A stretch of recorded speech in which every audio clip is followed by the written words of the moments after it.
Well, hello, everybody. This is John Michael. It's the 22nd Sunday of Ordinary Time. And today we hear a progression of the scripture that we heard not long ago, where Peter is called the rock upon which Jesus will build his church. And here we have another thing. I'm going to read it from my iPhone. Forgive me. Oh, look at that.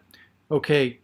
He says, so he's just said, Peter, I will give to you the keys of the kingdom, and the gates of hell will not prevail against the church. And then Peter tells about how he's going to go to Jerusalem and suffer greatly from the elders and the chief priests and the scribes and be killed on the third day rise. And Peter says, God forbid, Lord, no such thing shall ever happen to you. Sounds like a reasonable thing. No, I don't want you to die. And he turned to Peter and he says, get behind me, Satan.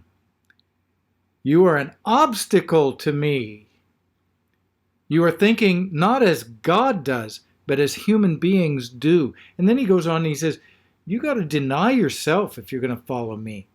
So here's the thing. Peter was given this great call, and the call was not annulled, but Peter as a human being began to operate in the flesh, not in the spirit. He began to operate not as the Father thinks, but as he thinks. And therefore, Jesus had to rebuke him. The same thing is true of you and me. We are given calls from God that are wonderful, but we often fall from those calls in the day in and day out stuff of how we operate. We begin to operate in the flesh. We begin to operate in the world. And Jesus calls us back. Get behind me. You are thinking as Satan, and he calls it Satan. The accuser, the obstacle. You are an obstacle to me.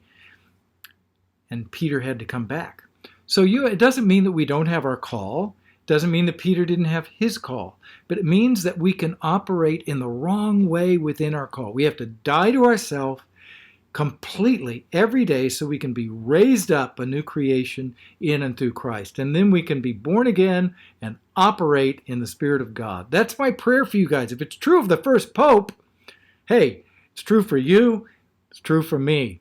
So let's learn this lesson and try not to fall back into worldliness and into our flesh too easily. I love you. Remember, all things are possible with God.